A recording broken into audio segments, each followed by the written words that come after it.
of them. Wait, you saw this video, BP? How?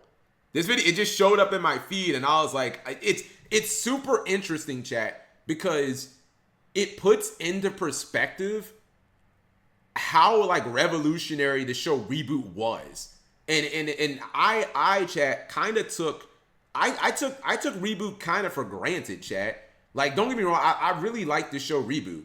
This is a show from my childhood.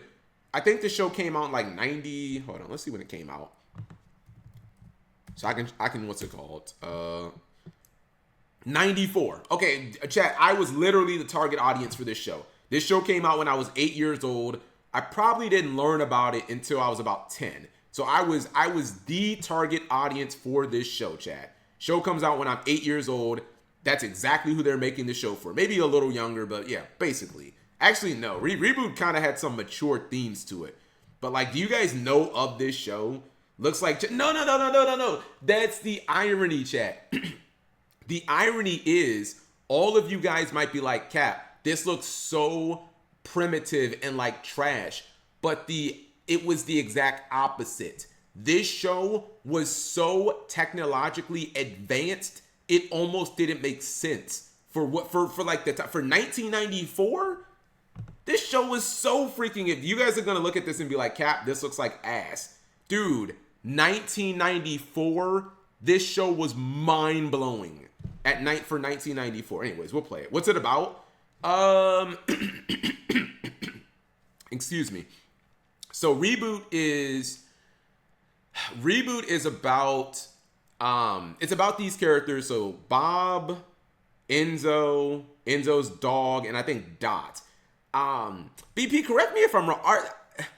Are they computer program? It's kind of like Dot Hack, chat. It's like one of those shows where the show is about characters in a computer, but I don't know if they're like computer programs or what. Anyways, I'll just play it. You know what I mean? Virtual world, yeah, kind of like that. But I don't think it's real people playing characters in a computer. It's like the characters are characters in a computer. Does that make sense, chat? You guys know how in the Yu-Gi-Oh! Virtual World arc, it's Yugi. Yugi's like a real person, but the arc is him going into a computer. You know, Sword Art Online is like that. This show is more about like characters who live inside of a computer. That's like, what's it called? Dude, I don't remember. I was like, yeah, exactly. It's like, it's kind of hard for me to remember exactly the story. I just remember I know the villain was Megabyte. His sister, Hexadecimal, was low-key kind of hot. Like, she wasn't hot, but her body was anatomically correct, which, I mean, I was like 8 years old. So, like, I'm going to consider that hot. Anyways, let's watch it. Reboot, it was more than just a cartoon. It was a technological breakthrough. The first fully computer animated TV series of the 90s, it broke ground with its multi-million-dollar budget and set the standard for computer-generated shows in the years to come. But behind... Yeah, first off, that's like one of the things you need to know. This was the first show of its kind, and the budget was completely unheard of. This is like the biggest budget show at the time for an animated... This is like a movie budget, basically, for an animated series. And all these other shows, chat, like Beast Wars, Johnny Quest, like all these shows and this animation style, it all came from this show. It all spawned from Reboot. Reboot was like the first of its kind. That's why this show was like revolutionary. Behind the scenes, the show was almost derailed by some of the strangest censorship decisions ever seen on network TV, from forcing animators to redesign a female character's anatomy into what would become infamously known as a monobreast, to an inexplicable ban on the word hockey in all episodes. And that's just the beginning. These censorship decisions didn't just alter scenes, they reshaped the entire show, which pushed creators to fight back in some of the sneakiest ways possible. Today we'll be diving into the history of the animated series Reboot, talking about the show's origins, its impact on the animation industry, and the wild censorship battles fought behind the scenes. In the early 1990s, animated television was still heavily reliant on traditional hand-drawn techniques. While some shows like Tailspin began to experiment with blending 3D animation into their hand-drawn sequences, these early attempts were often plagued with errors that required frequent reworks. Ian Pearson, co-creator of Reboot, was determined to change the landscape, proving not only that a fully computer-generated series could be created, but also thrive in primetime television. Ian Pearson was no stranger to CG animation, and in the 1980s, Pearson and his co-creator Gavin Blair gave audiences one of its first glimpses into what fully computer-generated characters could look like in the Dire Straits hit music video, Money for Nothing. This is like some of the first examples, chat, of like people trying to do fully 3D models and stuff. This is like what it looks like. Is that not the biggest indictment of games like Roblox and Minecraft, chat? If you're telling me 30-year-old technology looks the exact same as what those games are. This is 30-year-old technology, by the way. This is like, actually, no, this is like 40-year-old. This is fucking 40-year-old technology, chat. And you're saying looks like Roblox. Okay, so 40 years ago, shit looked like a game you're playing now. That's all I'm saying. While the music video showcased the potential of computer-generated characters, the technology needed to create a full-length computer-animated series simply wasn't there yet. And by Pearson's own admission, his earlier attempts ended up looking more like extended video games. But as the years passed with technology advancing rapidly, he felt the time had finally come to pursue his vision of producing a full-length animated series, a bold idea in an industry where it remained largely untested. At the time, big-budget films like Jurassic Park and The Lion King had started to incorporate 3D animation. Oh my God. Hold on, chat, and I won't keep pausing it. This is about to... You guys all know the movie The Lion King, chat? What he's about to say is going to blow your mind, unless you already know it. Because I didn't know this, and I couldn't even believe this shit, what he's about to say. Listen. But the costs were astronomical, and even brief scenes demanded countless hours of labor. For example, the iconic stampede scene in The Lion King, which lasted only around 3 minutes, took over 3 years to complete. Given the staggering costs and technology... That is fucking insane, chat. The wildebeest scene, that's how, like, primitive technology was back then in the 90s, and, like, how you can see that was the age where like technology was advancing. That one scene took 3 years to make. 3 years just to make that one scene in the movie. Not even the rest of the movie. It took 3 years just to add any bits of 3D animation into that fucking movie. That's insane. For less, the scene's like 30 seconds. That's the scene where Mufasa dies. 3 years for three, and now I mean the scene is not even 3 minutes, but yeah, that's insane, chat. Spoilers, bruh, stop. Everybody knows Mufasa dies. Come on. Logical demands. Most studios were understandably hesitant, and Pearson and his team recognized that before pitching their vision, they had to first demonstrate that it was even possible to create such a show within the confines of a television budget. With the cost of the necessary computer equipment being so expensive at the time, Pearson couldn't afford. Oh my God, this takes me back, chat. This just takes me back. Like this is what my first computer looked like. My first actual computer that my mom bought me when I was 11. This is exactly what it like. This is a 90s computer, baby. This is a 90s computer where you have the floppy drive and the disk. Yeah, this is a freaking 90s computer. What do you guys know about this? Oh my God, this is a 90s computer. Afford to buy the technology outright and instead had to borrow computers to create a 2-minute demonstration. The proof of concept was funded by Limelight Productions, a company that soon after filed for Chapter 11 bankruptcy. Some speculate that the steep costs of producing the reboot demo may have played a role in its downfall. The demo eventually found its way into the hands of ABC Studios. While many were reluctant to invest in a project of this scale, Jenny Trias, president of ABC Children's Entertainment, embraced the challenge, stating, "Someone's got to start it, someone's got to take that risk." The first season of Reboot consisted of 13 episodes and reportedly cost the studio a staggering $10 million to produce. While this may not seem like much by today's standards, with modern animated series like The Clone Wars costing $1 million per episode and top voice actors earning up to $400,000 per show, back in the early 90s, it was more than double the budget of any other animated series on the air. Yeah, that's like the thing you need to understand, Chad, is like, you can hear $10 million and think, Cap, that's nothing. You know, how much did it cost to produce the last season of Game of Thrones? Blah, blah, blah, blah, blah. But again, this is 35 years ago. This show cost over double any animated show out at the time. Like, this show had a budget that was unlike anything seen for an animated studio, for an animated show. Like, it was unrivaled.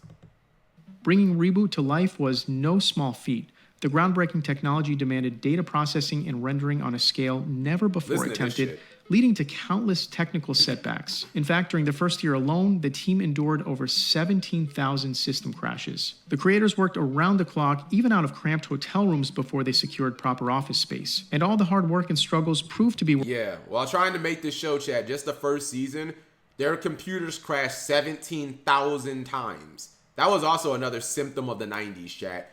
Computer crashes. Like, their computers crashed 17,000 times. Like, I don't know how many times a day that is, but even if they worked every single day, that'd be like, I'm not going to do the math. It's a lot. Worthwhile, as when the episode finally aired, the response was overwhelmingly positive. The show graced the cover of numerous magazines, earned widespread praise from TV critics. Its popularity even led to the creation of a line of action figures. Fast forward, people die! Warning, incoming game. Mainframe is mine. Yeah, you're gonna notice that about the characters in this show. And how they look. Your help. Enzo, your zip. Enzo. Buzz and glowing reviews validated the groundbreaking work that had gone into bringing the show to life, at least initially. While things appeared to be going well on the surface, a more sinister conflict was unfolding behind closed doors.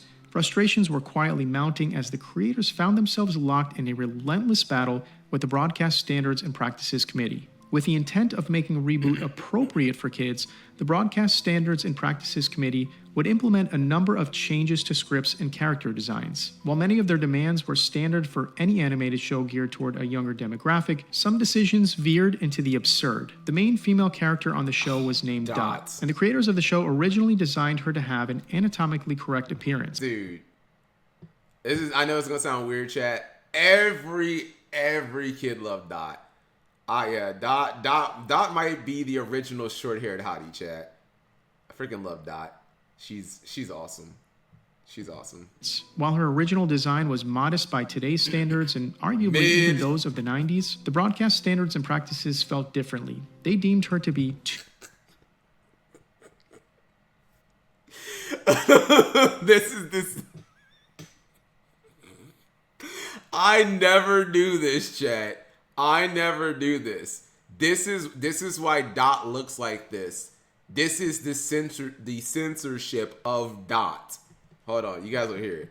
Yeah, it's weird because it doesn't. Did it not have the opposite effect? So basically, they said that her being anatomically correct made her too sexy. So they went with this model, which actually they had censor boners and didn't like. Well, no, it's just what I'm saying is they had to censor Dot's chest, chat. So they gave her this one. They call it mono boob, but to me, I didn't really see it as that. To me, it just made her boobs, her bust more pronounced, didn't it? Or like it made her chest even bigger, more noticeable. You know, I can't read. What do you mean I can't read?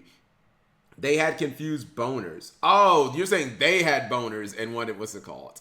But it's the censorship made her breast even more noticeable. That's the weird thing. Did it not, Chad? Like Nami. Hold on. Listen to this.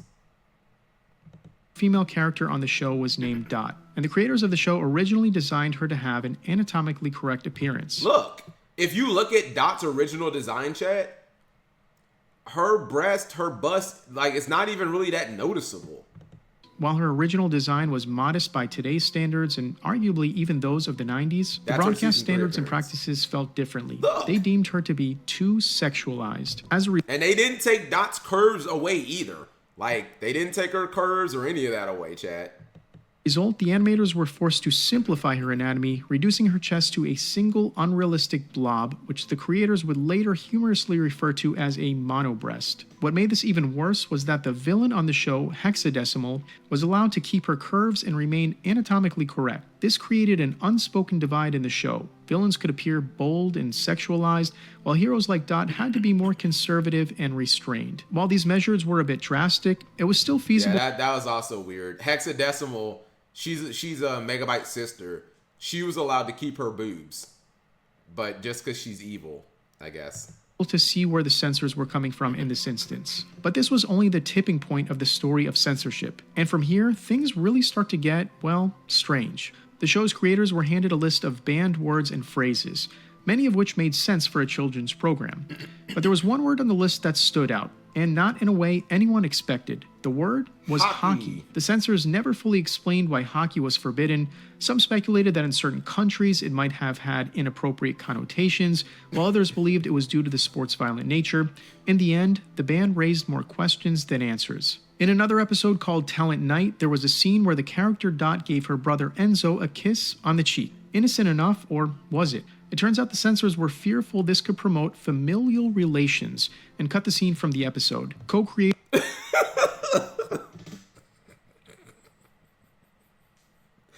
They made them cut the kissing scene, chat, where Dot kisses Enzo, which is her little brother.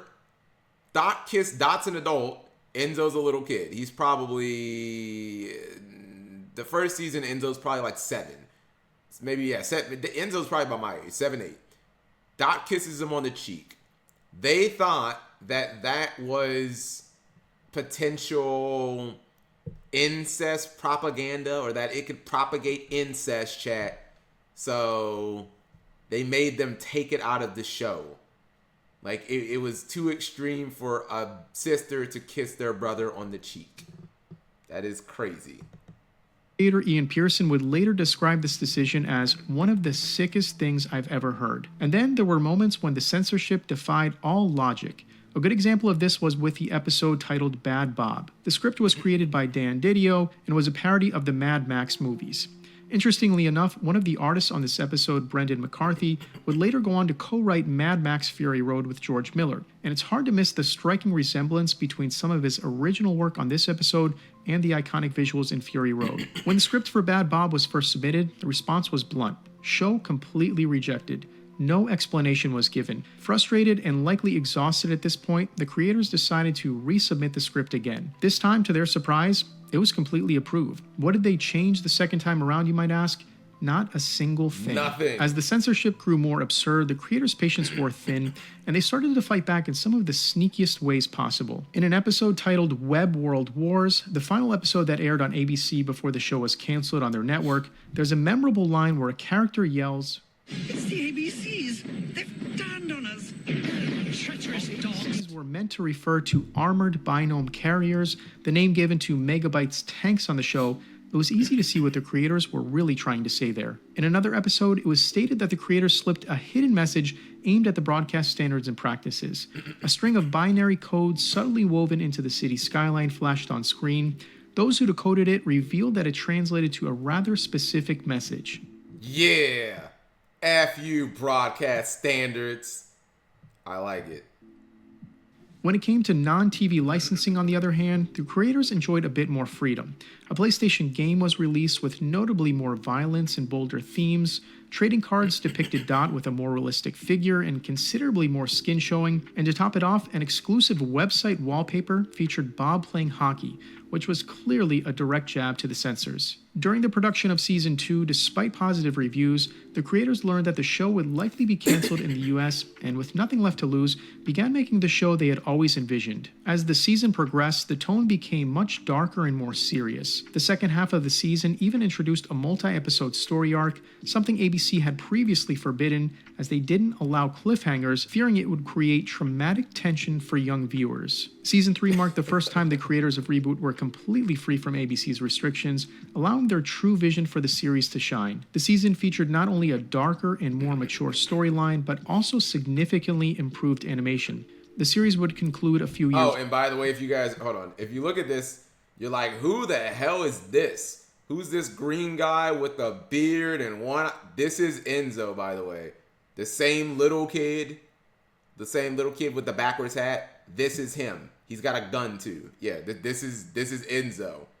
He gets older, and the show gets way darker in this. I remember this scene, but this is that same little kid. He grew up.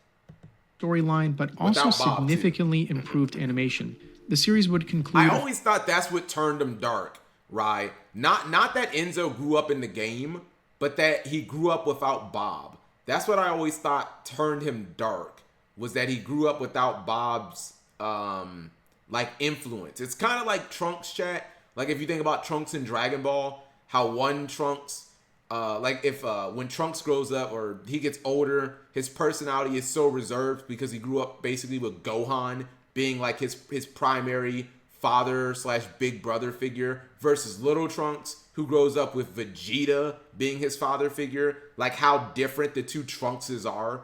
You know what I mean? Old Trunks is like way more reserved and he's not very cocky because he's like Gohan. Little Trunks is just like Vegeta, you know? A few years later with season 4, which took the form of 2 TV movies, Damon Rising and My Two Bobs. These films delve deep into Mainframe's history, revealing the creation of Los Angeles, Bob's arrival in the system, and the origins of Megabyte and Hexadecimal. In 2007, there were plans for a reboot trilogy of films, with Daniel Allen as the lead character design. Fans even got a sneak peek through a teaser trailer. Unfortunately, the project never materialized. The latest addition to the reboot series came in 2018 with a live-action CGI. I didn't even know about this, chat. All I'm gonna say is why. Fucking why. Why does this even exist? Like, why? Why does this just looks bad. Just looking at this and nothing else. How the hell does this look like this? Or this? Or this? Like, Netflix really just be out here trying to ruin your childhood, chat. Like, for real. I saw that and I was like, how does this resemble Reboot in the slightest? Why would they even make live action? Why wouldn't you just put that budget into rebooting Reboot? Why not just make, like, just reboot the show, but not live action, because nobody wants that. The first DEI watch it on stream. Reboot series came in 2018 with a live-action CG hybrid series distributed by Netflix. It ran for 2 seasons, but didn't quite capture the magic of the... Actually, anybody else surprised that this even got a second season? To me, that's shocking that this got a second season. I didn't even remember that from its peak. No, I'm genuinely shocked that this got... Most shows, chat, that are just trash, you get 1 season, right? Because the showrunners make 1 season of the show when they pitch the show, right? They'll when a show gets, usually they'll have a pilot, chat. They won't have an entire, so they'll have a pilot, and after the pilot gets greenlit, they'll make an entire season. But I'm surprised that usually terrible shows don't get like second seasons. They just have like 1 season. Velma got 2. So the thing about Velma, chat, is, and I think Velma got so much hate watching that actually had a positive impact on the show. Not that people like the show, because the reviews are terrible and all it does is get dunked on and trashed on constantly, but the amount of hate watching will inevitably affect the ratings. And I think that maybe HBO took that as like, come on, they'll just keep hate watching the show, but, you know... That generally even hate watching only lasts like 1 season, chat. Because once people have all made the videos trashing it, the YouTubers have made their money. It's like, all right, let's move on to the next thing. You know what I mean? No, you will have people, chat, you will have people who hate watch a show. Because you're going to have people like Moist Critical and all these content creators who make videos on Velma. And then people, what do they do, chat? They're not going to watch the whole show. But they'll watch like 3 or 4 episodes. They'll see like, okay, is this show as bad as everyone says it is? Oh, this is the show everyone's shitting on. Let me watch it. You know what I mean? Like they'll what's it called? Yeah, exactly. They'll watch a couple of episodes themselves just to see what the big deal is, even if everyone says it's bad. You know what I mean? What was that movie, chat, that happened with? Was it Morbius? You know what I mean? Morbius started becoming watched just because of a fucking meme. It's Morbin Time by like Rada or whatever.